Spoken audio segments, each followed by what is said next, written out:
Hi అండి. One more mini vlog. ఇది last Friday video. అమ్మవారి పూజ చేసుకుంటున్నాను కదని ఫస్ట్ అయితే ప్రసాదం ప్రిపేర్ చేసుకున్నాను. తర్వాత పిల్లల స్నానంకి వేడి నీళ్ళు పెట్టుకున్నాను. వాళ్ళు స్నానం చేసి వచ్చేలోపు అంబలు కూడా చేసేస్తే వాళ్ళు అంబలు తాగేసి ట్యూషన్కి వెళ్ళిపోయారు. మళ్ళీ వాళ్ళు ట్యూషన్ నుంచి వచ్చేలోపు నేను పూజ అయితే కంప్లీట్ చేసుకున్నాను. పిల్లలకైతే బ్రేక్ఫాస్ట్కి ముందర వచ్చేసిన చపాతీ ఉంటే బాబుకి చపాతీ కర్రీ, పాపకి చపాతీ పాలు వేసి ఇచ్చేసి కాస్త ప్రసాదం కూడా పెట్టాను అనమాట. అవి వాళ్ళు తింటుండగా అంబలు చల్లగా అయిపోయింది కదని మళ్ళీ వేడి చేసుకొని నేను అంబలు అయితే తాగేశాను. పిల్లలు స్కూల్కి వెళ్ళిపోయాక లంచ్ అయితే ప్రిపేర్ చేసుకున్నాను. మ్యాక్సిమం లంచ్ బాక్స్ పిల్లలు స్కూల్కి వెళ్ళేటప్పుడే తీసుకెళ్ళిపోతారు. ఇలా పూజలు చేసినప్పుడు కానీ, నిద్ర లేట్గా లేచినప్పుడు కానీ, వంట లేట్ అయిపోతే మా ఆయన తీసుకెళ్ళిస్తారనమాట.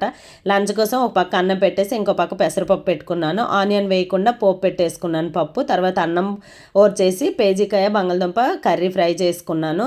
కర్రీ అయ్యేలోపు బాక్స్లో అన్నం పెట్టేసి చల్లారి పెట్టేశాను. తర్వాత బాక్స్ కట్టేసి ఇచ్చేస్తే మా ఆయన స్కూల్లో పెట్టేశారు. డిన్నర్ కోసం ఇడ్లీ చేసుకుందామని పప్పు నానపెట్టాను. ఇంకా అది కడిగేసి గ్రైండ్ చేసేసాను.